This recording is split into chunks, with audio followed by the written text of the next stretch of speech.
What's up, everybody? Welcome to another episode of Super Gamer Boys. I'm your host, Colonel, and most handsome dad, Garrett Morlang. And here in the virtual studio with me is the king of video games and pocket poppy, Adrian Homeboy Holmes. What is going up, dude?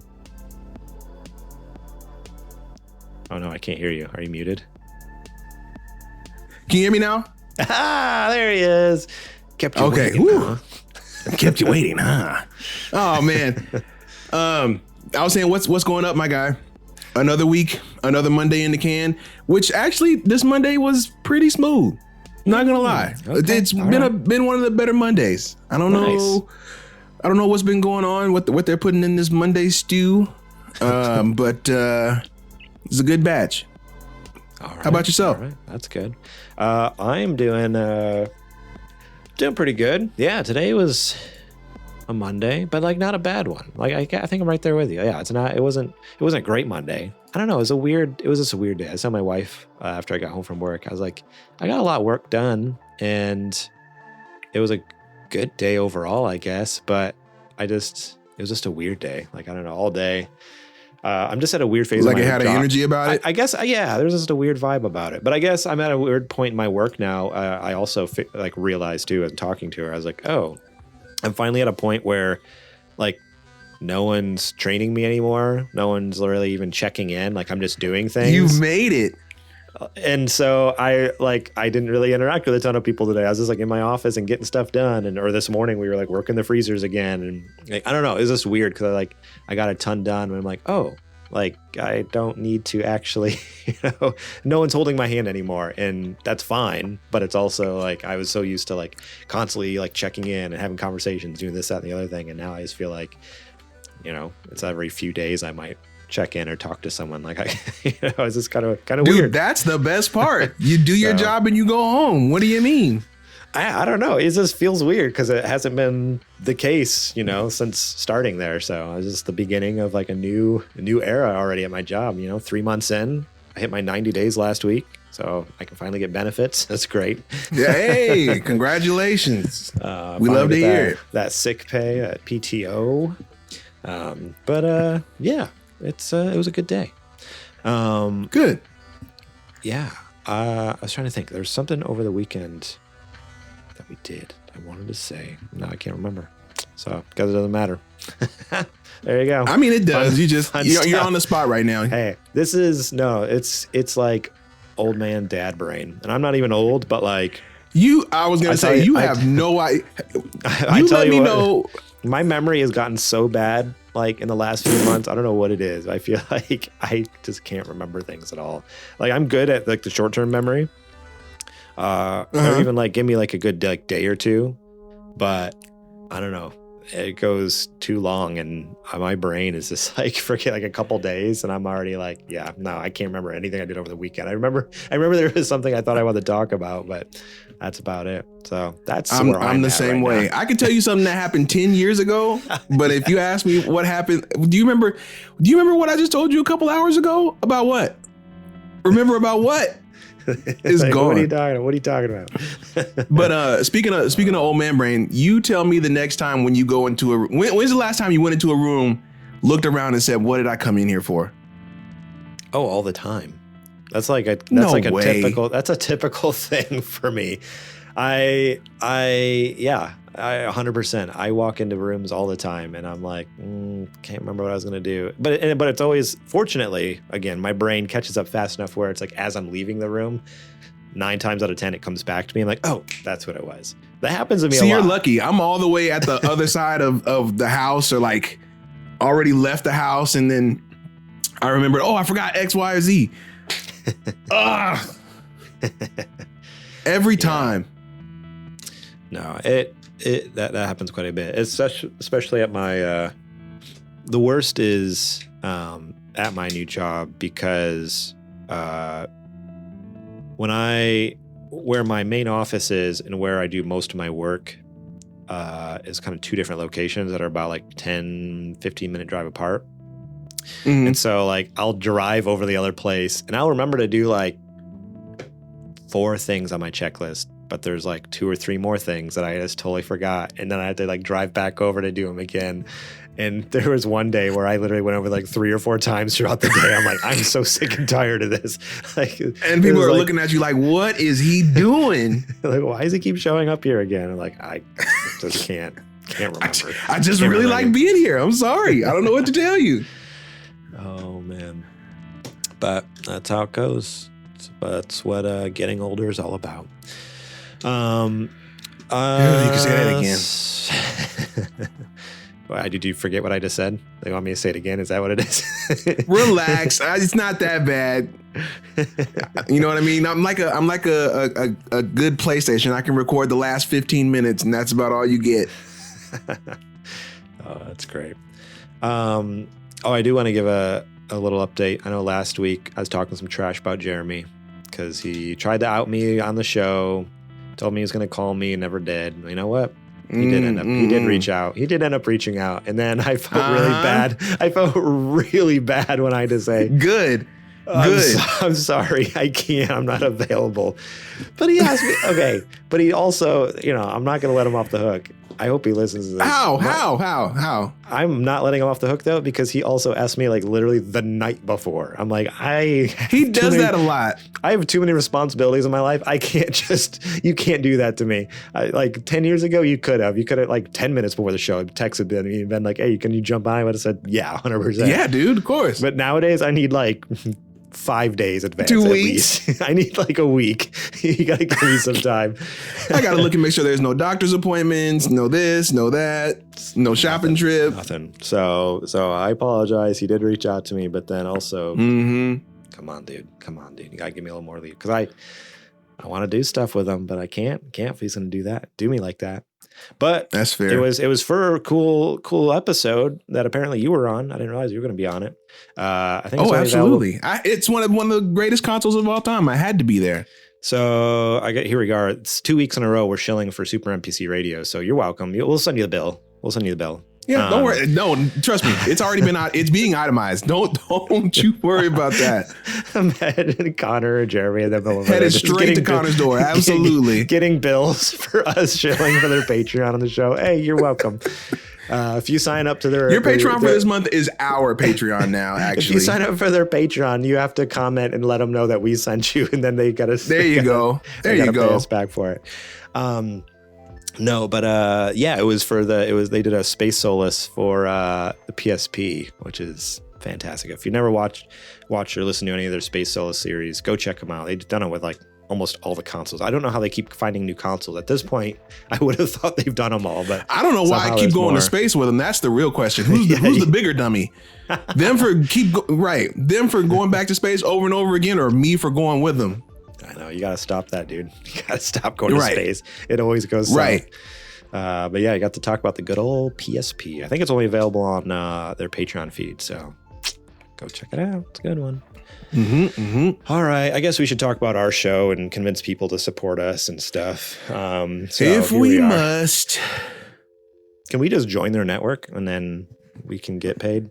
You joke. Is that how it works? We leave one network just to fall in. We're no better than Bungie. We're no better than Bungie. Go independent just to be bought out by another. But no, wait. We have to scam them though, because Bungie scammed PlayStation. So how would we scam Super NPC?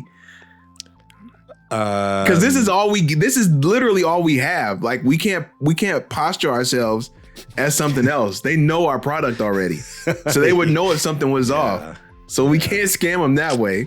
Yeah, it's gonna be a long con. I think it has to be a long con. It's not the quick return. It's like something where down the road somehow we we trick them into like signing a document where like in 5 years we suddenly own the entire Super NPC radio network. Pull it right out from underneath them. This is Super SGB radio now. Yes, or a subsidiary. So good. All right. Anyways, today we're going to be talking about the retirement of a PlayStation legend. Indiana Jones reviews are in. And Ubisoft is going through a rough patch. But first, let's give a quick shout out to our Patreon producers, Kajoma01 and Bumple Smash, and our Super Gamer sponsors, Julie Bates, Mama Mare, Carrie, and David Matthews. I do want to say I'm thankful to have Kajoma back last week. I don't know if anyone noticed. No one commented on it, but I did not read his name on the air. I thought there was a little bit of a scare. I thought, yeah, that's it. We've just got a little hairy scary for a month. We hurt Kajoma's feelings, and maybe with left. What did we even say? I don't know. We didn't. You see what I'm saying? This is a short term. I'm like, I don't even remember talking about Kajoma last week. No, we didn't talk about him, but he. But yeah, something. I don't know if there's like a glitch with Patreon or something, but basically, yeah, he wasn't a supporter anymore. So I'm like, well, we finally did it. We scared Kajoma off. But then he was back this week. Sorry, so dude. I'm thankful. Thankfully, he's back. I thought we lost a good one. So thank you so much for all of you supporters. If you want to be awesome just like those folks, head over to patreon.com/supergamerboys. Support us over there. Starting at just $1 a month, you can get episodes early and ad-free, such as this show, as well as access to our Patreon-exclusive shows, Super Later Boys, earlier seasons of Super Gamer Book Club, and our entire catalog ad-free. We'll talk more about that later. Right now, I do want to give a huge shout out to Jack Sriracha, Yate, and DJ Trooz for allowing us to use their music on our show. Find them over on Apple Music and Spotify. Links will be in the description. Let me tell you, I got my Apple Music replay. My top bunch three of hits. Yate? Top 3 hits, Yate, Jack Sriracha, and DJ Trooz. Because we just play them on repeat right. for hours every Monday night. I don't think as long as you do this show, you'll never have an actual end of year replay. I know. I might need to get a subscription just for Super Game Boy down the road. Obviously, once we're making more money, but it's destroying my Apple Music replay. I'm like, why? Which, I mean, don't get me wrong. I listen to them a lot outside of work. I listen to all of them a lot, but the numbers are definitely skewed because of the podcast. I'm like, they would definitely be in a top 5, but I don't know if they would normally be 1, 2, 3. But I'm like, if anyone's gonna be there, I'm glad it's them. There you go. So go check them out and show them some love. They got some good tunes. All right, it's now time to check the mail, and I think we finally got GamerBot back. Is that correct? Are they back in the office today? It sounds like it. I've heard rumor. I've heard tell. Let me see about this.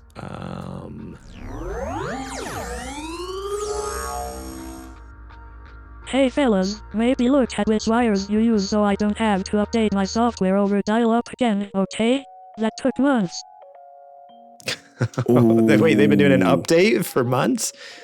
That's what it's. I don't remember not using the regular fiber plug. I mean, I don't have fiber, so maybe that's the problem. we could have used the fiber plug, but no, I don't have fiber. Then. Yeah, I swear. Sorry, I color coded them. Oops. Okay. Yeah.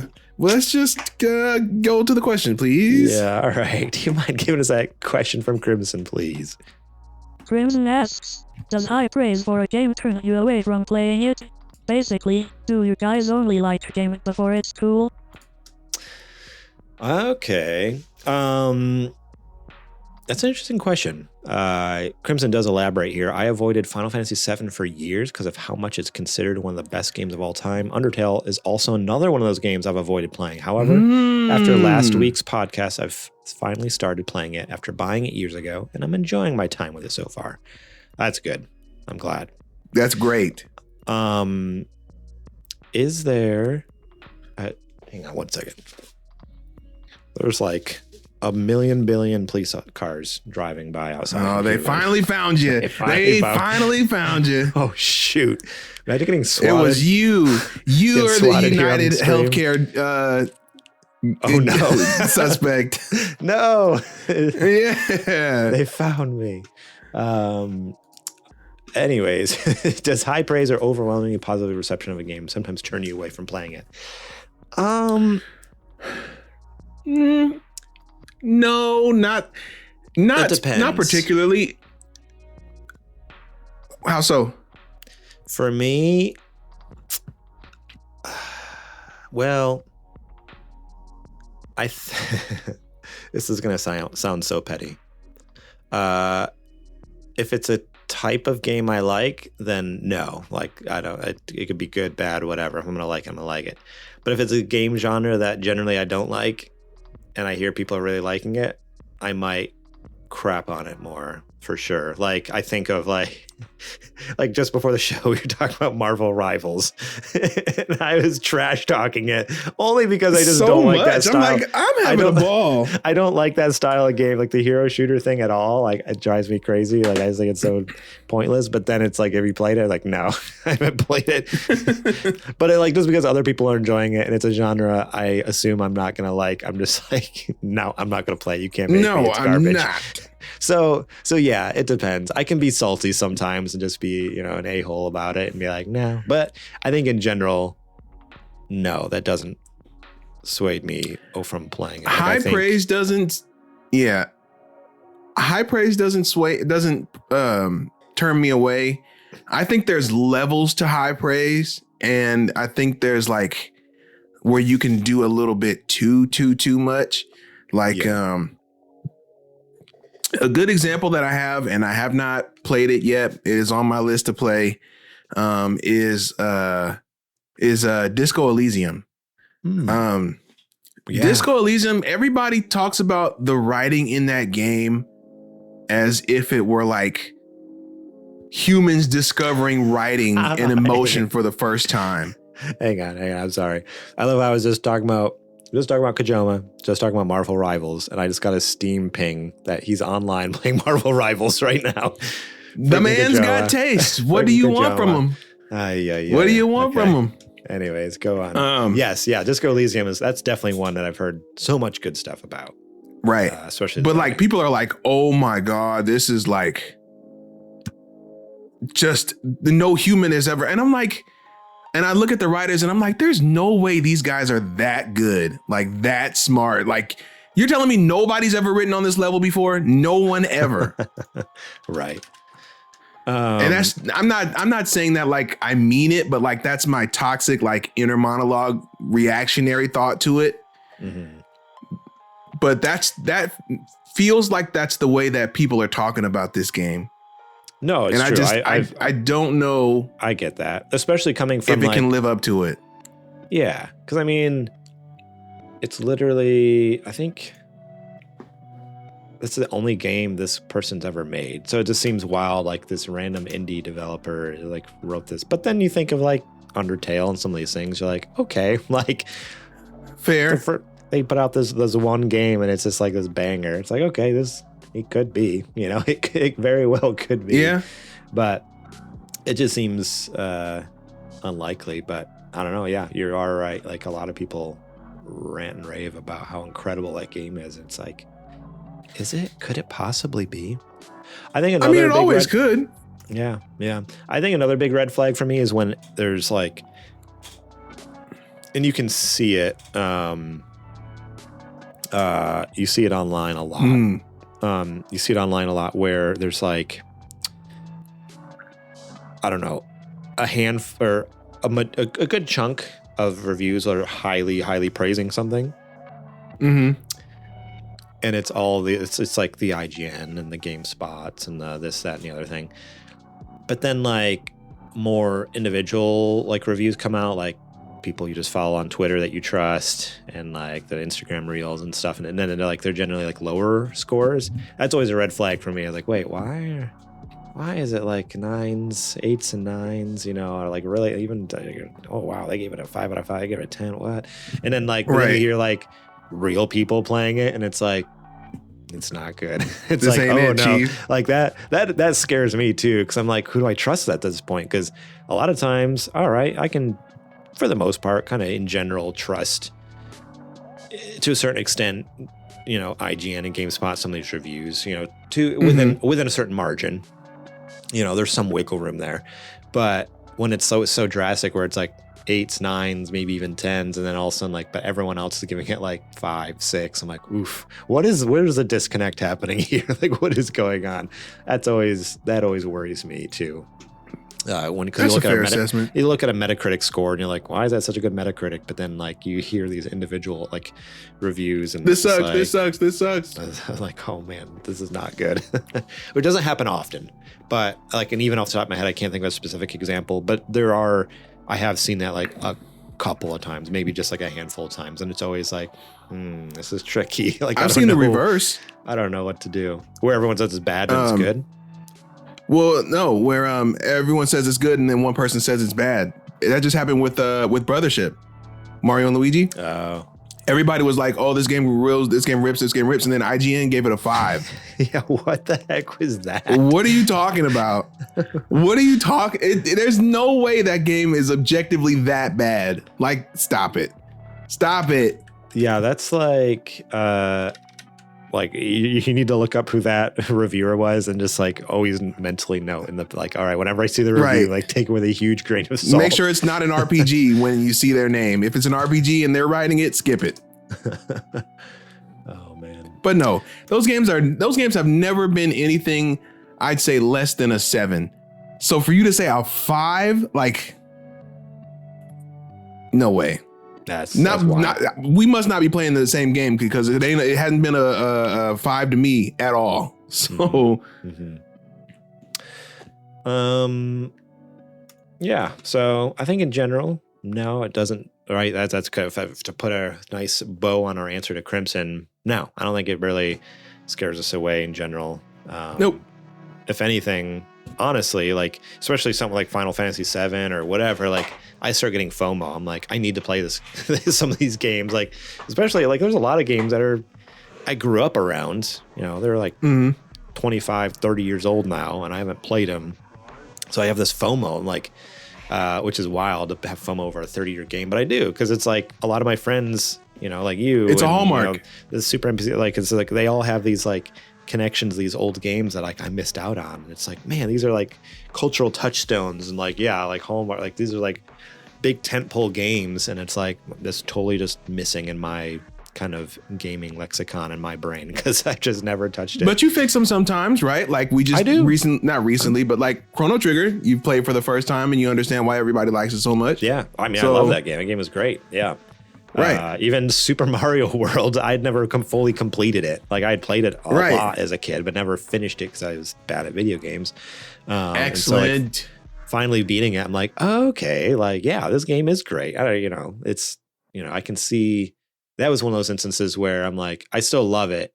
Or no, what game? There was another game that came out that we played though. And I was just like, okay, I can appreciate like why people loved it so much. Yeah, that happens sometimes. But yeah, I don't know. So I'm working on it. Yeah. It's a process. There's a lot of games out there. Not enough time. Not enough time. All right. We got one more question. Sorry, Super Gamer Bot. This one's not for you, though. This one is written in over on our contact us page on our website, supergamerboys.com. Fill that form out if you want to be heard, I guess. Rangers back. Yes, Rangers weekly dollop of debate is here. That's his words. I don't know how I feel about that. I rolled credits on Star Wars Outlaws. Hang on. I need to pause real quick here. I'm not going to go any further because I just need to adjust the fact that we talked at length last week. Probably for too much time during the episode. That's probably why the episode was 2 hours long. Too much time about Super Gamer Boys Live and our pudding bit we are going to do. Oh, right. And then eventually Troy Baker coming out on stage.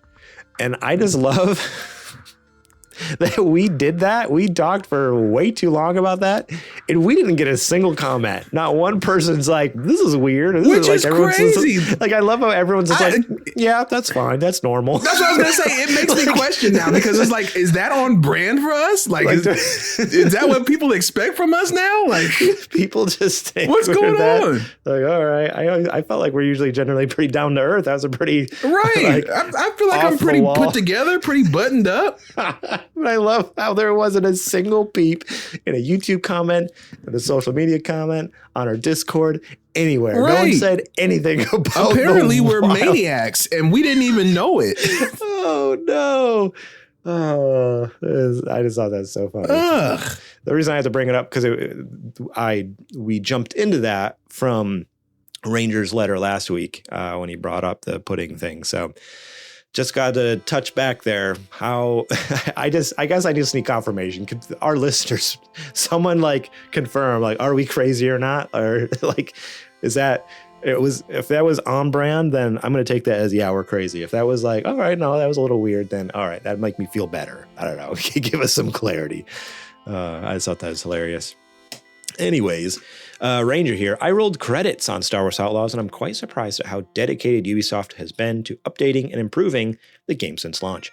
They recently released a 5-minute trailer highlighting all of the recent changes and improvements. This has me thinking, once games are updated and new versions are released, it's no longer possible to play previous versions of the game.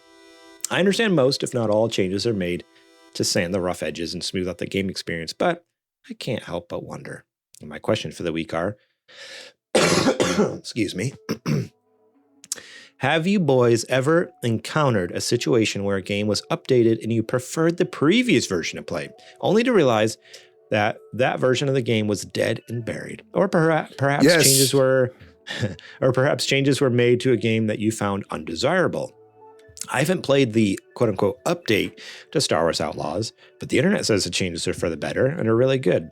I guess I'm thinking about it because I ended up playing through the original intended version of the game before the massive update, and it just makes me wonder, what if someone wanted to play the developer's initial version of the build of the game? I guess I don't have that option. All the changes were generated by fan feedback. This also makes me think of the times when fan feedback dictated developer decisions and plans. I think of Halo Infinite getting delayed by a year due to negative fan feedback, or perhaps a Mass Effect 3 ending fan outrage. Should developers cave toward fan feedback, or should they sometimes stick to their guns and attempt to deliver their vision unencumbered? P.S. I'm thrilled Indiana Jones and the Great Circle is receiving generally very positive reviews, ranging from okay to very good. Could you imagine being a fly on the wall in the Xbox boardroom when it is revealed after February that the PlayStation 5 version of Indiana Jones sales outsold Xbox by a huge margin? Awkward or huge money bag grins? Is this the official AAA test game to deliver every Xbox game moving forward to PS5? Question. To address the PS there, yeah, I think it's yeah. Would it be awkward? Yes, but also they're making money. That's all they care about. That's all they care about at the end. The PlayStation is now an Xbox. Remember? Everything is an Xbox. They're going to make an ad and it's going to have a PS5 on it. It's going to say, this is an Xbox. No, Sony will never let that happen. Are you kidding? Oh, man. There's only so much you can get away with. This ain't Sega and Nintendo in the 90s. I don't think they're going to bring every Xbox game to PlayStation, but I think there will be some big ones. I wouldn't be surprised if it's like at least one a year, you know? Yeah. Maybe not a big tentpole game like Indiana Jones every year. Maybe like next year might be a smaller title. Kind of like how was that this year or last year? Like what was it? Pentiment came out. It's kind of like a smaller last year. Yeah, like a small 1 year it's gonna be the big tentpole, and the next year it's gonna be like a smaller title, and the next year bigger. Something like that. I could see them doing, but I don't know. We'll see. But Adrian, back to the main question. Is there a game where you like the original version instead of the update? Yes, absolutely. And that game is easily Overwatch. Overwatch 2 sucks so bad. I can't stand Overwatch 2. Everything about it, from top to bottom, has just been disguised as an expansion and an update. And it's really just a money grab where literally none of the promises that they said, oh, this is why we need to go to Overwatch 2. None of the major ones happened. Nothing. Yeah. So this was their plan the whole time. I feel like this is their plan the whole time, is they were never going to put out any of all this stuff. They just wanted to get you playing Overwatch 2 so they can lock you into the loot box or to the microtransactions bag, and then shut down Overwatch 1 so that you can't go back. Yeah. Yeah, I can't stand Overwatch 2. That's exactly what they're going for, I'm sure. That's a good one. I can't really think of anything but then again, I've never been a huge multiplayer gamer, and I could see where with a multiplayer game, that very well could be the case where there was like a certain season that you liked or a certain whatever, X, Y, or Z. In my case, like with most single player games though, in general, it's been a better experience. Like think about Cyberpunk 2077, like 100%. Like every update that came out made it better and better until the 2.0 update. It's like near perfect. You know, it's such a great game now. I remember back in the day with Days Gone. I picked that game up like a year and a half later. Like I never even played the original, but I remember hearing how horrible the original was. And a year and a half later, it was even still buggy. And that was with all the patches and updates. Like I had issues with it. So in my experience, I've never enjoyed the original over an update. But you also put in the question, what if someone wanted to play the original version build of the game? I guess they don't have that option. They technically do have that option if you have a physical disc, because you could just put it in. Again, it depends on the game. Not every game is on the disc, but if it is on the disc, then technically you could play off the disc and just, if your console's not hooked up to the internet, it won't update it. So really, it's only going to work for like early PS5 games and PS4 games. Pretty much anything, nowadays is all, it's basically a key, you put in the disc and it downloads the game off the internet. But right. If you know for a fact that game is actually on the disc, then you might be able to get away with just playing it off that, and you could play your original all you want. But again, I don't know why you would in most cases. But yeah. Good questions. Thank you, Crimson and Ranger, for writing in. I appreciate it very much. Remember, if you want to write in, you could either use the form submission, like some maniacs we know, or you could join us at Discord, where we have a lot of fun over there. supergamerboys.com/Discord. Join us over there, and it's totally free. Chat during the week about what you plan, what you've been watching, what you're listening to. Chat about the episode. Tell us we're not crazy. That'd be appreciated. And also write in your questions for us to read on the air. And with that, it's now time for the nerdy nudes. It's now time for the nerdy nudes. Gorgeous. Perfect. Every time. All right. Where are my news stories? There they are.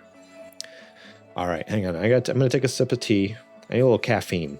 I feel like I'm losing it. You fading? Losing it. Gotta get a little caffeine in me.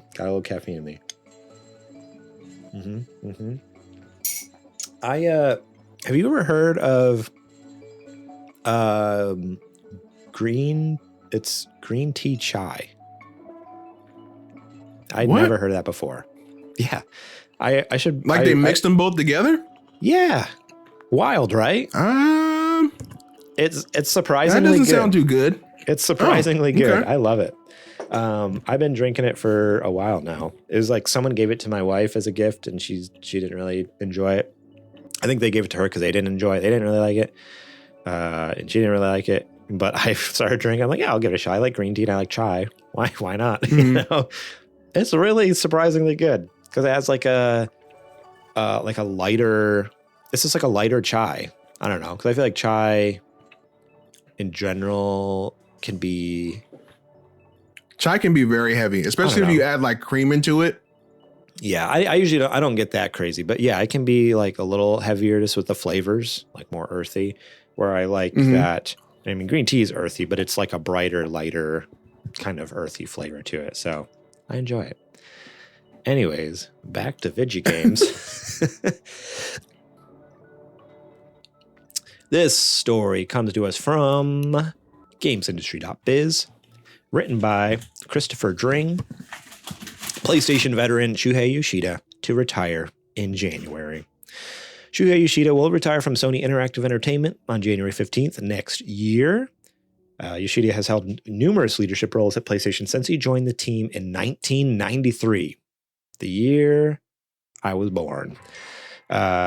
His initial role involved working with publishers and developers in Japan to help them create titles for the first PlayStation console. He's probably best known for his time as president of Worldwide Studios, leading PlayStation's first-party development for over a decade between 2008 and 2019. Since 2019, he has led PlayStation's relationship with indie studios as the head of PlayStation Indies. Speaking to the official PlayStation podcast, Yoshida recounted his early years as part of Ken Kutaragi's initial PlayStation team. I joined Ken. I think there's a typo here. It says Kutaragi here, then Kutanagi here. Which one is it? Is it? Say it again. Which one? Kutaragi or Kutanagi? Ragi, I think, is the right one. We're finding out right now live on Google. It's Kutaragi. Oh no, you're gonna make me look stupid. No, it's all good. I joined Ken Kutaragi's team in February of 1993 when they were still developing the original PlayStation. Ken's team had only engineers. Everyone was engineers. And I was the first non-technical person to join the team as the company, Sony Corporation at the time, started to plan to bring PlayStation to market. He continued, we were so excited about the innovation that Ken's team was bringing in, like 3D graphics, real-time technology, and CD-ROM with lots of data that, excuse me, that we can put in with a low cost of manufacturing.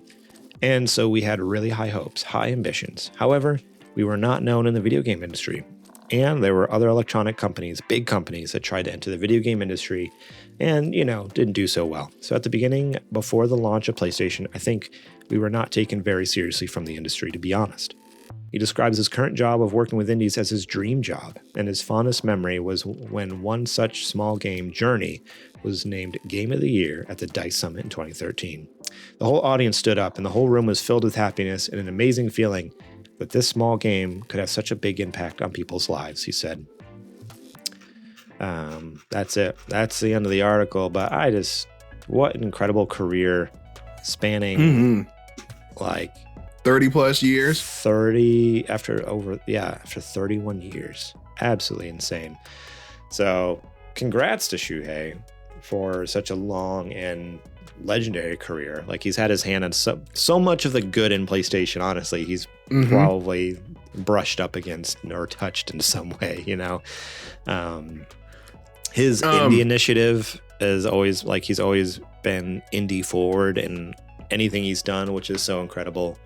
I don't know. It's kind of sad to see him go. I think it was before the show I was telling you that he's it's one of those things where he deserves the retirement. He's been there for 30 some years, but also it's so scary him not being there. He's almost like a safety blankie. I just don't want him to leave.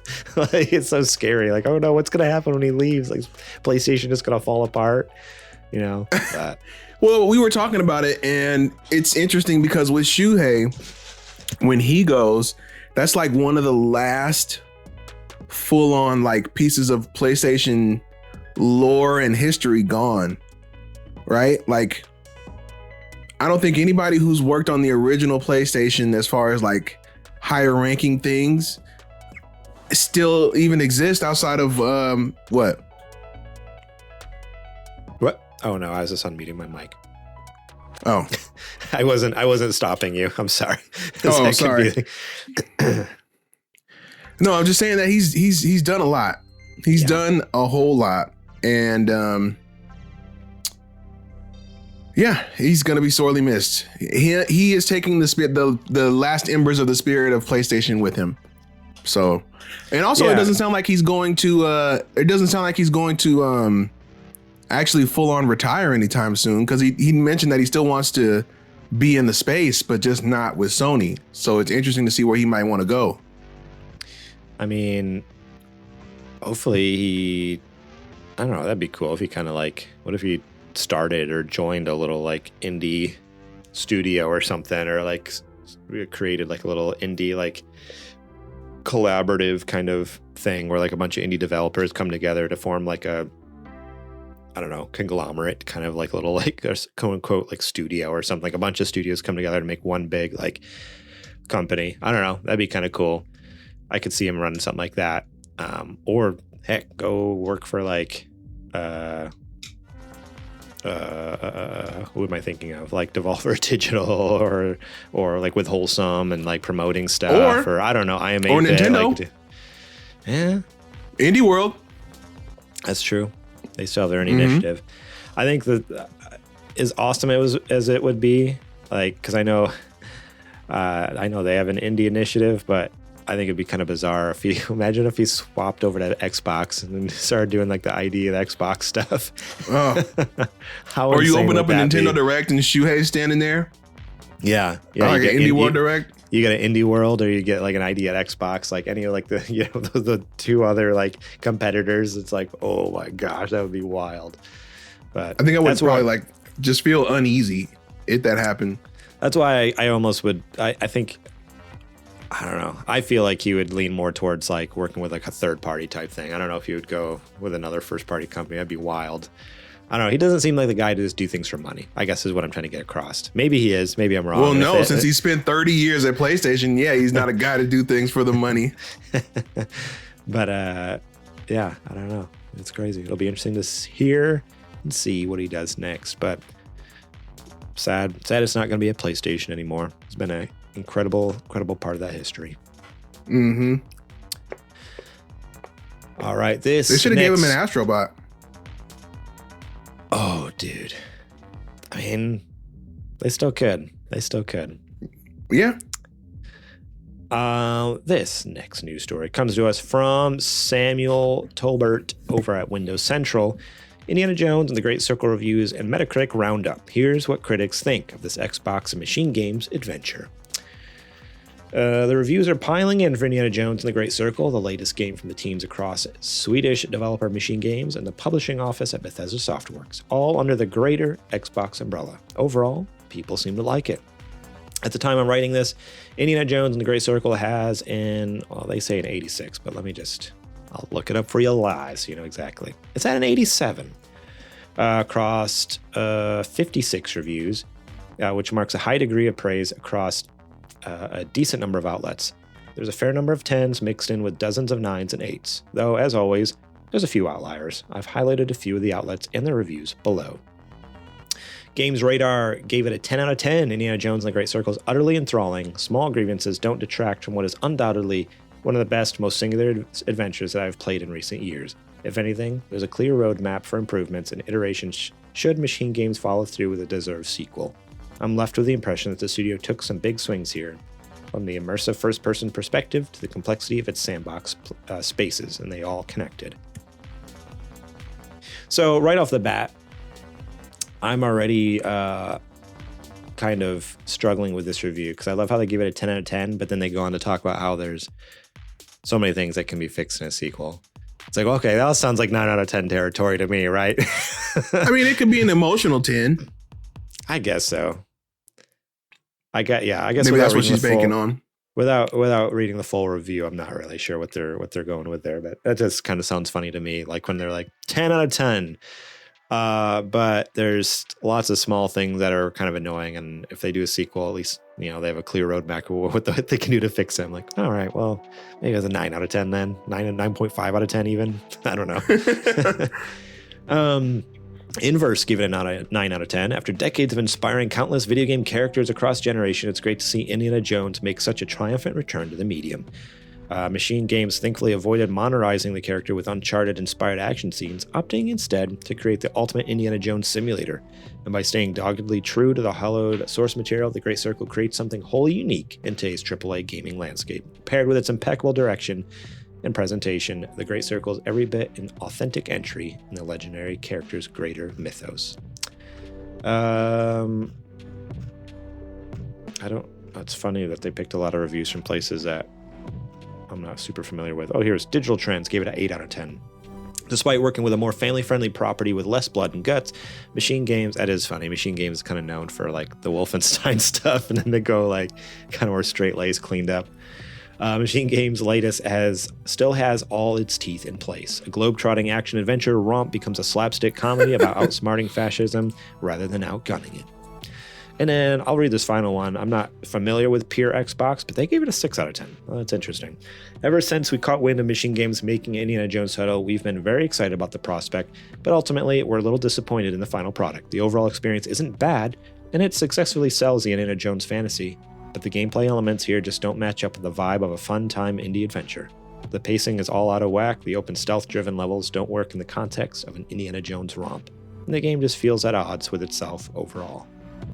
So really the whole gamut of feelings here, this seems like, which is interesting. Adrian, have you A, played it at all, or B, are you interested in playing it? Because I know at times you have access to Xbox and stuff through friends and stuff like that. So I wasn't sure if you had a chance to like fire it up, watch someone play it, or are you at least interested yourself, or how are you feeling about this? I guess fire it up it's a little too harsh, you think, right? What do you mean? I mean, when I say fire it up, I mean like turn it on, play it, right? I'm not saying like, are you interested in playing this thing, or are you indie? Yeah. Okay. So have you played it? Have you played it or watched anyone play it, or no? Or are you just holding out since it's like a first player single character? No, this is one of those games where I'm like, it's an Indiana Jones movie. If you've seen them all, if you've seen one, you've seen them all, and that was one of the big like praises for this was that, it felt like it could be a movie in the mainline franchise. So yeah, and that means if that's the case, all the rest of them in the franchise all do these hallmark things. So I can expect the game to do the same. Yeah. Except I have to make Indy do it instead of him just doing it. Okay. But you are interested in playing it though. Yeah, I'll check it out when it comes to PlayStation. That was going to be my next question is this something you're interested in? Like, all right, I got to try it now. Like, I got to find go to my friend's house, play on his Xbox, or are you like, I'm going to wait like until February and play this on my PlayStation or later, wait until I can it goes definitely on sale. Wait. Yeah. I can definitely wait. I'm kind of feeling the same way. I don't know why, because honestly, reading a lot of the reviews, good and bad, this all sounds right up my alley for the type of game I generally like, good fun story, adventure, single player, like all this thing kind of check all the boxes. But I don't know. I think, and we've talked about this in previous episodes, I'm in like a weird spot in my gaming career's a weird word, but my current like gaming, like where I'm at in gaming in my day to day is very much more like I am looking for generally smaller experiences, or like, whether that means indie or if it is, something bigger than, or something from a more well-known studio, just like something more bite-sized. So, I don't know. Yeah. Like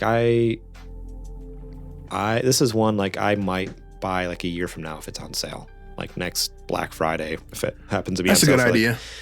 Like, and not that I'm against paying $70 for the game, but I also just feel like, I don't know, I guess it's doesn't have me that stoked, if that makes sense. Even though everything about it sounds great, I'm just not like, I gotta go play this. But it'll be interesting to hear. I am interested to hear kind of after, the question we got from Ranger there, like I'm mentioning, like what happens when it outsells on PlayStation? What's the history of kind of Xbox games coming to PlayStation? What's that's going to look like? That does have my curiosity. Like, all right, what's it look like once it opens up? Like, is it gonna, Oh, you're muted again. Oh, I'm sorry.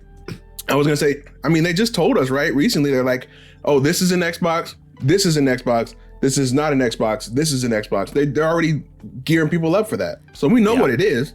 Yeah. Yeah.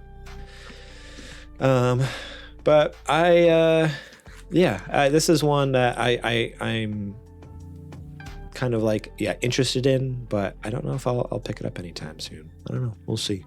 Maybe if I get a hankering for Game Pass, maybe if another game comes out soon, I'm like, okay, I'll get Game Pass and then fire it up on my I'll get PC. a month of it, see how long I stick with it, and if I do, then maybe I'll buy the 3, so on and so forth. Exactly. But glad it's getting good reviews. That's exciting. This is a first like kind of big win for Xbox in a while, right? Like I can't think of the last game that's gotten even that high of a score, right? Like an 87. Like that's pretty generous. I mean, maybe I guess I don't remember what Starfield got. What did Starfield end up with? Starfield, Metacritic, because that one in the end might have ended up being around there. But okay, yeah, it got an 83. But respectable, which is so interesting because how wild is it that this game, got away with an 83, but like no one's talking about it. Like people just have moved on. Like that's it. That seems wild, so wild to me, you know? Like it just, like that's an 8 out of 10 game essentially. And people are just kind of like, they played it, moved on. That's it. I don't know. It just seems, this is one of those instances where the high review scores kind of has me. I probably would avoid this one. Like this might be going back to Crimson's question, like seeing a game that got really high reviews and then being like, how come I don't hear anyone talking about this? You know, it just came out last year. Right. I feel like I should be hearing more about it. Kind of crazy. But hopefully Indiana Jones is different. Hopefully we're still talking about it. I think having a second life on PlayStation will help it too. Like it'll give it another media cycle and all that and keep it going. And I don't know, maybe they'll start putting out more good games. That would be awesome. All right. We got one last question. No. Story? One last news story here. There we go.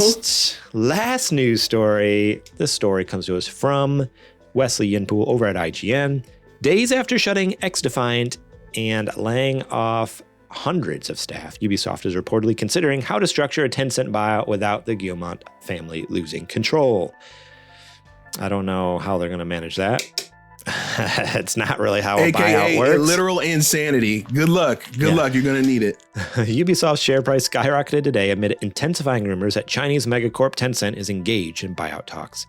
The company behind Assassin's Creed, Far Cry, and Rainbow Six Siege has suffered a torrid year with multiple studio closures, mass layoffs, and game shutdowns. The company's next big game, Assassin's Creed Shadows, was delayed into 2025, and Star Wars Outlaws failed to meet sales expectations.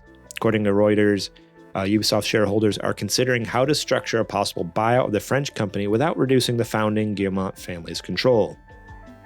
The Guillemot family is the largest shareholder in Ubisoft and is reportedly in talks with Tencent and other investors as it seeks funding a management buyout. Tencent is the second largest shareholder in Ubisoft with 10%, and according to Reuters, has yet to decide whether to fund the buyout.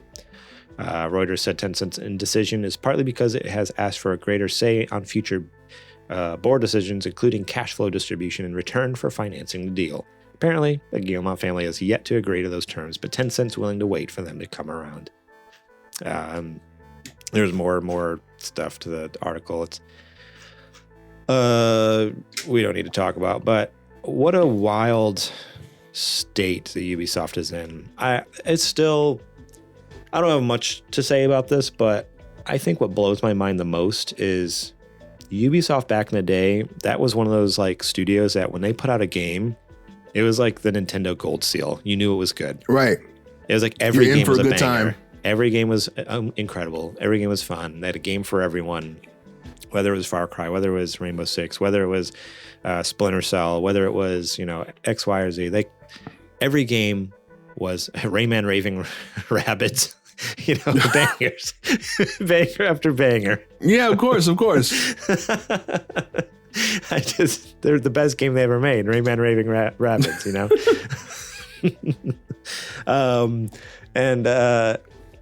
it's just, I don't know, it's sad to see this happening where, they're shutting down games, they're shutting down studios, they're laying people off, like financially, they're like crumbling, but it's because like their games that they put out are just like all mediocre or bad. I was gonna say, go ahead and say it. They're all mid. This is the first real win they've gotten.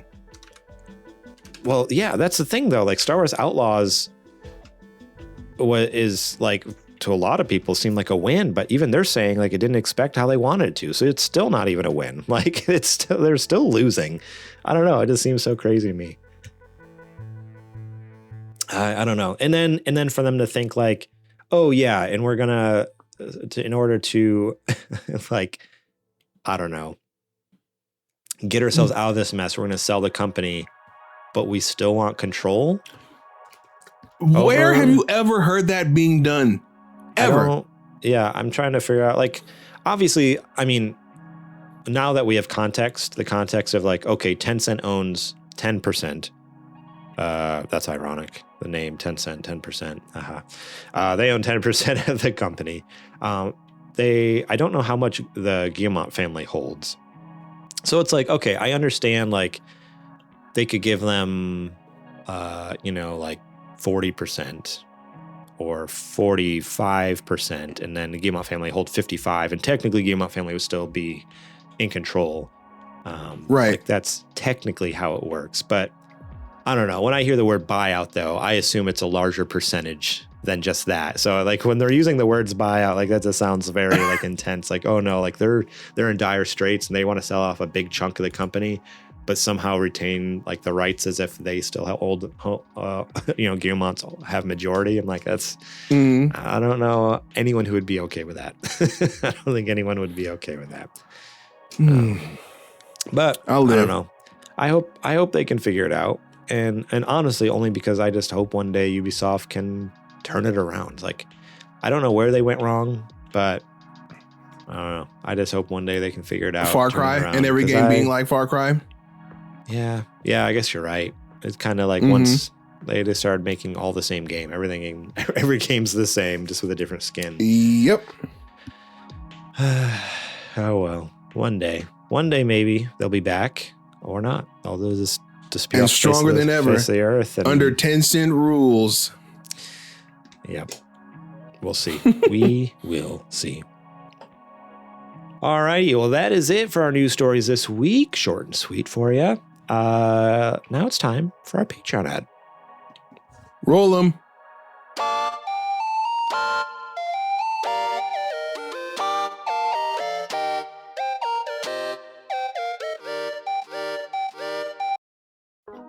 This is the part of the show where I tell you to go over to patreon.com/supergameboys, support us over there, starting at just $1 a month. That's right, $1 each and every month gets you episodes early and ad-free, such as this show, as well as access to our Patreon exclusive shows, Super Later Boys. It also gets you access to our entire ad-free catalog of all of our previous shows, early season of Super Gamer Book Club. You can only get on Patreon as well.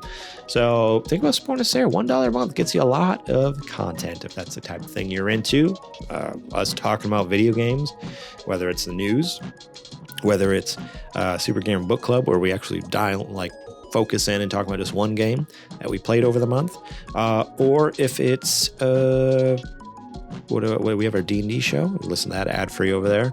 We got Super Later Boys, which is more laid back, just chilling, me and Adrian talking. We got lots of fun stuff, so go check it out. $1 a month, you get all that fun stuff. You can also support us at $5 a month, get that previous perk and the show notes early, so you know exactly what we're going to be talking about, the questions of the show, the news stories, what we've been playing, everything. You can leave your own questions, comments, concerns, thoughts, answers right there on the doc for me to read during the show. So if you want to answer the listener questions, leave them on there. We'd love to read them out on air. If you've been playing a game, let us know what game you've been playing, what you thought about it. It'd be so much fun to read them off. And same thing with the nerdy news. If you have your own thoughts about the news stories, leave your thoughts right there. We'll read them off during the episode. So if you want to be a part of the show, $5 a month, you get to see the show notes and have your voice heard. $10 a month, you get all the previous perks and a big ol' shout out at the top of each and every episode. And then the top dog, big dog tier Patreon producer, $15 a month. You get all the previous perks and the ability to pitch us a show segment. If you had the idea that, you know what, it would be really fun if you guys did this, talked about that, had a little show segment here, maybe did a little TikTok, Instagram, kind of whatever. If you have any ideas, kind of something fun that'd be, we could do for content, and you think it would add something to it, then let us know. Support us at $15 a month. Pitch us that segment. If we like it, we'll go ahead and use it, and you'll be credited as its Patreon producer. So, you get credit as a Patreon producer for all the shows, but That one in particular will have your name slapped on it for eternity. Kind of like Adrian back in the day, Super Indie Boys. We had Matt Liu with Losing Reviews. We had Tall Tales of JJ with Kajoma. Unfortunately, that's going to go down in history as Kajoma's only contribution. No, that's not true. He also had Kajoma's Card Game Corner. but imagine being the person that pitched Tall Tales of JJ and thinking that was a good idea. No, honestly, that's on us. We were the dummies that went with it. We should have known better. You're muted, Adrian, by the way. We should have known better in that situation. I don't know what I was thinking when we were like, yeah, let's go for this. Bad idea. But, I'll take that one. You can also support, all that. You can support us over at patreon.com/supergamerboys. You can also support us over at sgbstore.com. Buy our merch. We got t-shirts, we got sweatshirts, we got coffee mugs, we got stickers, we got cups and shorts and hats and anything you could possibly imagine. Probably over there. Go check it out. Lots of fun stuff and help support the show. And you also help spread the word of our show. People are like, hey, what's that cool t-shirt you got on? You can tell them, hey, it's from Super Gamer Boys. You should check it out. Great podcast, great YouTube channel. You can also support us, last but not least, over on Twitch. If you're watching live on Monday nights when we record this, great. If not, then you can... Adrian's back. No worries. You can subscribe over on Twitch. We do record live on Monday nights, so we are streaming to live to YouTube and Twitch. 7 p.m. Pacific time, Monday nights. Sorry, 7:30, not 7 p.m., 7:30 p.m. But if you're over on Twitch, twitch.tv/TheSuperGamerBoys, let me tell you this. You could be subscribing to our channel to get ad-free viewing and access to emotes. Cost like $6 a month. I think they upped it. It used to be $5. I think it's up to $6 now. But do I have a hot tip for you? If you have Amazon Prime, you can link that to your Twitch account. And not only do you get other free perks like free games each and every month, which is awesome, but you also get the ad-free viewing, the emotes, help support our channel for free. So you get that $6 sub for free. So you don't have to pay a dime. We still get the support like we normally would. Help our channel keep on rolling. We very much appreciate it. So thank you so much. Think about dropping that over there at twitch.tv/TheSuperGamerBoys. And with that, let's get back to the show.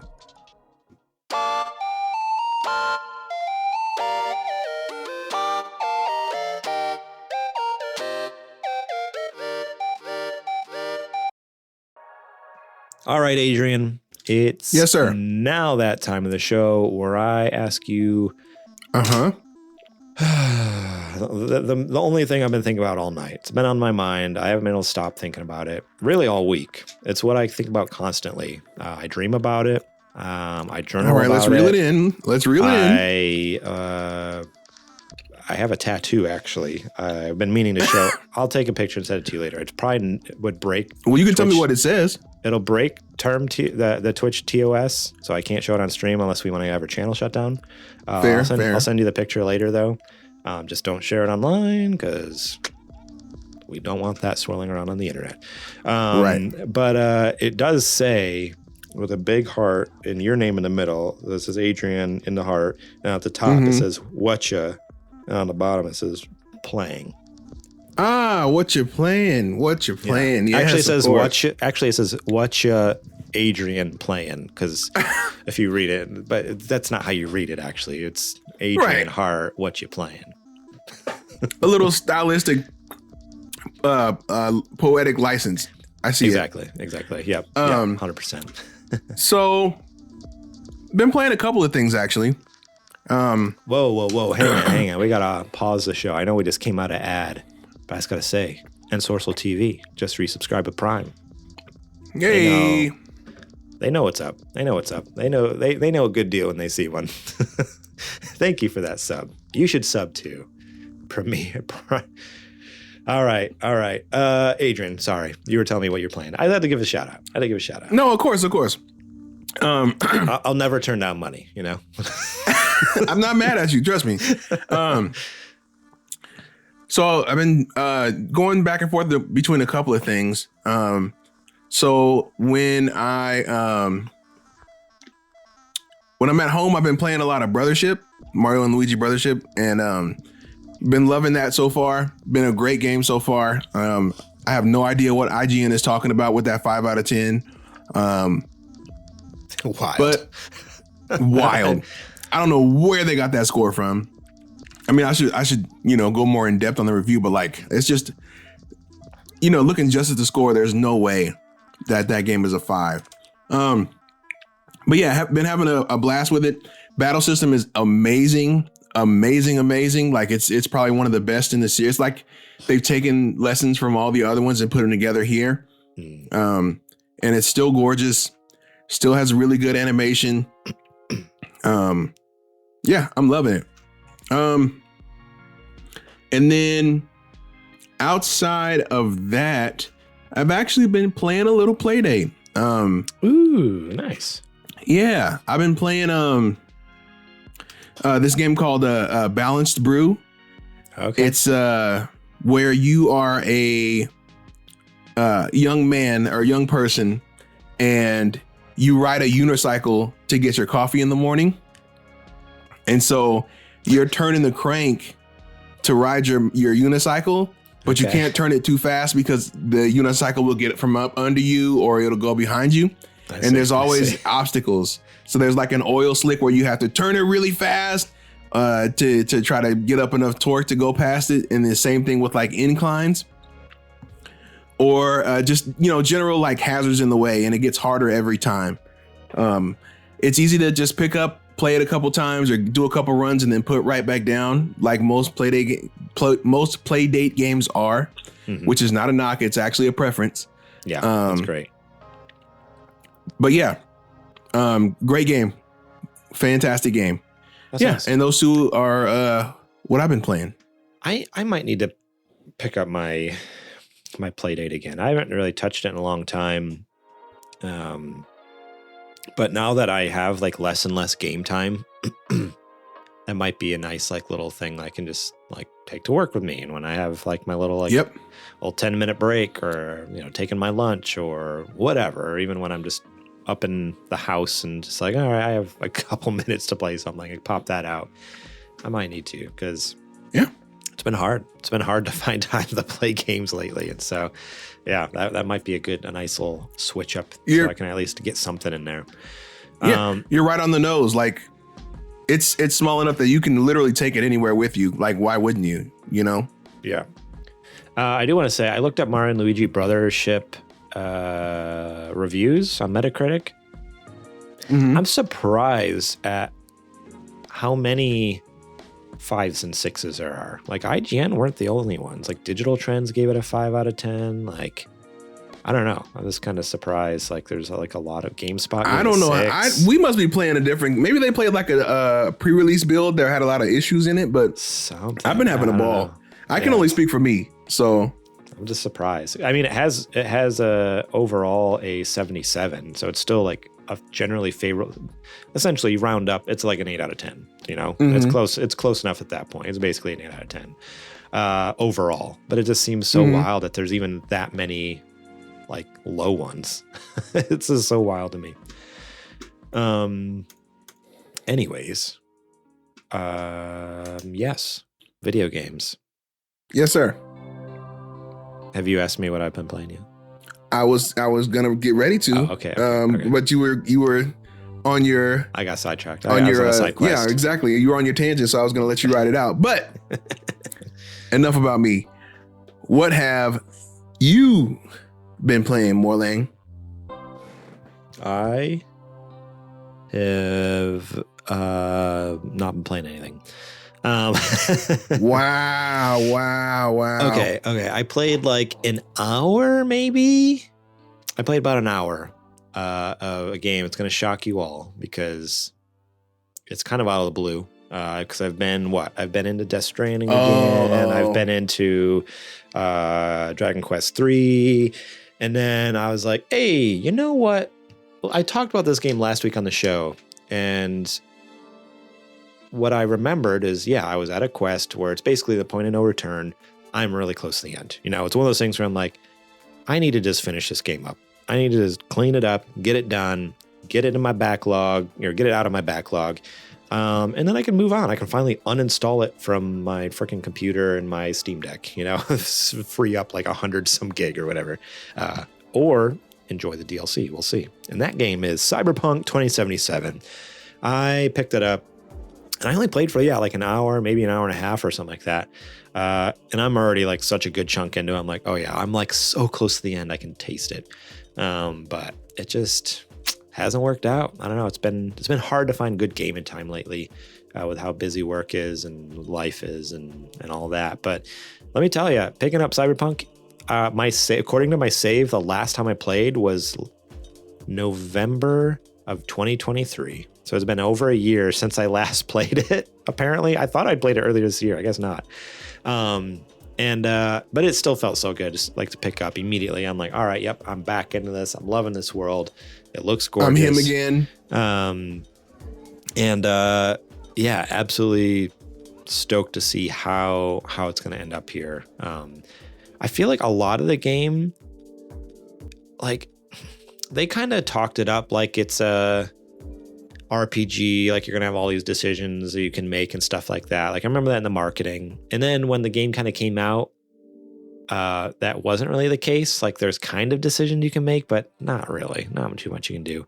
But now that I'm in like this final mission, there's been multiple times where it's like, all right, you're gonna do this, or you're gonna do this, or you're gonna do it, and like it. So I'm getting to a point where I feel like, okay, like these decisions are actually going to change the ending. It just seems weird to me. And again, I haven't finished the game yet, so I can't give you like a full, complete 100% like, yes, this is what's happening. This is my official review. But to me, it just seems weird. Like, all right, I put like 70, 80 hours into this game, and the last like 3 hours, all of a sudden, only these decisions matter. Right? Like I could have played the entire game any way I wanted, doing anything I wanted. And then it's like, oh, only the like those decisions didn't actually matter. These ones do now though. And it's only for like a couple hours and then the game's over. Like it's kind of wild. So, but maybe that's not the case. I need to finish it to know for sure, but it definitely feels that way. But either way, having a blast. It's a lot of fun, and we'll see what happens with old V and Johnny Silverhand. I'm interested in maybe picking up the DLC, but I don't know. We'll see. If it needs to go on sale again, because I haven't picked it up when it went on sale, and I don't know if I want to pay full price for it. So we will see. That's fair. Like, again, I know it's probably worth the $30, but I don't know. I now that I've seen what the cost is when it's on sale, I'm like, it's hard to pay full price when I know I could just wait like 100%. When I know I could wait just 3 or 4 months, and it'll be on sale, and it'll be on the spring sale, and then or the summer sale, or the fall sale, or the Steam always has sales. Or they'll just put it. I was gonna say they'll just put it in the back and bring it back out. Yeah. So we'll see. But otherwise, yeah, that's pretty much it. A little Cyberpunk 2077. There you go. Oh, it also felt good. I didn't realize it had this. So I've either been playing it on PC with mouse and keyboard, or when I was playing my Steam Deck, obviously I'm using the Steam Deck controls. But the last time I played it, the other day when I played it on my PC, I had my DualSense plugged in. And I don't know if this is new or not, but they've added DualSense support on PC. So like the adaptive triggers actually work. And the HD rumble, everything. Like you get all the features that, like, as if I was playing it on PS5 were happening on the controller. I'm like, this is awesome. Like it felt so good. Like I forget when I was driving, like I feeling like the throttle, like actually had tension, and like every time it shifted, you could kind of feel like, I'm like, oh man, this feels so good when you're shooting a gun, like actually having the resistance. Because I've had my PS5 like for years now, but as you guys all know who listen to the show here, like I've only actually played on the PS5 very, very little. Either I've had little game time in general, or the game time I have had, I've done it all streaming, because I had like an iPad before and I would just sync my DualSense to that, or like the last couple years, I've just been using my Steam Deck as like to stream to. And so I haven't actually experienced the DualSense features that much. Like very, very, very, very rarely do I actually experience the DualSense features. Like even Astrobot, I played that entirely on my Steam Deck pretty much. So you missed out. So yeah, so it's like this weird thing where like when I finally felt it during Cyberpunk, I'm like, oh man, this is kind of fun. Like I know, and like initially we all enjoyed it, and then it kind of turned into like, oh, it's kind of gimmicky. But now that I've been away with it from it again, I'm like, no, this is actually kind of fun. I kind of want more of this. I might start playing games on my PS5, like actually down here in my office instead of streaming it, just to experience the DualSense again. Because unfortunately, the program I have on my Steam Deck for streaming doesn't support the DualSense features, which is too bad, because I can sync my DualSense to my Steam Deck and use that, but it doesn't give you the DualSense features. So I think they're planning on putting it in an update, because it's like a third-party app. It was like developed by okay. Like, because there's no official app for Steam Deck, so it's like some bunch of random people like hacked some software and they got it working kind of on Steam Deck. So they want to implement DualSense support, but until then, I just have to play on my actual PlayStation 5, I guess. Yep. All right. Well, that is it for the show this week. Thank you all so much for listening and watching. We appreciate each and every one of you. You all are incredible. We appreciate you all, whether you're watching live here at twitch.tv/thesupergamerboys or over at youtube.com/supergamerboys. Thank you very much. Remember, Monday night, 7:30 p.m. Pacific time. We are live recording the episodes, and then it goes down immediately. And that's when I do my editing magic and get it uploaded for you Patreon folks. That's right. Support us at patreon.com/supergamerboys, where you can support starting at just $1 a month. Get it episodes early and ad-free. You get the polished, finished, ad-free version I try to do it within like an hour or two after the show. So I try to get up pretty quick for you folks, so you have it a couple days early before everyone else. Everyone else has to wait until Wednesday when it comes out to podcast apps. Any podcast app you can imagine, it's pretty much on. And then over at YouTube, so Apple Podcasts, Spotify, I don't know. There's too many to count. Amazon, I think, does podcast. They all do it. Find it. It's everywhere. Or just watch the video version at YouTube, youtube.com/supergamerboys. So like I said before, support us at Patreon. Get them ad-free, get them early, get a bunch of other fun perks. Patreon.com/supergamerboys. Or support us at sgbstore.com, where you can buy some sweet merch like hoodies, sweatshirts, t-shirts, cups, mugs, shorts, hats. We got a lot of fun stuff. Go check it out. Also, rate and review us where you can, whether it's Apple Podcasts or Spotify. We'd very much appreciate that. Throw that 5 stars our way. Leave us a review. It's fun to read those every once in a while. You can, also big shout out to Jack, Sriracha, Yate, and DJ Trooz for allowing us to use their music on the show. Today, we've been listening to Jack, Sriracha, and Yate. Show them some love. Add them to your Apple Music or Spotify playlist. Links will be in the show description. During the week, you can find us over at supergamerboys.com, Twitter and Instagram at supergamerboys. You can find me over on Twitter and Instagram at gmorlang. Adrian, where can the fine folks find you at? You can find me anywhere on this here internet at Homeboy, HOLMBOI. And with that, the show's complete. That's the magic trick. That's what I clap. Look at that. Gone. The show is gone. The show is done. So, Adrian, would you mind taking us out? Sure thing. Folks, thanks for hanging out with us for another episode of the Super Gamer Boys podcast. As always, we appreciate any and all forms of support, whether it's hanging out with us here live on stream, watching the VOD later, telling a friend, pretty much anything, any form of support. Oh, and of course, our Patreon. Any form of support helps, and it helps us to keep the lights on and continue to do what we do best. And with that, we are the Super Gamer Boys. And we'll catch you on the flippity flop. I don't have a bit. Do you? No, I don't have anything other than I've been snacking on this caramel corn. Very good. It's not a bit. It's just a fact. Fair.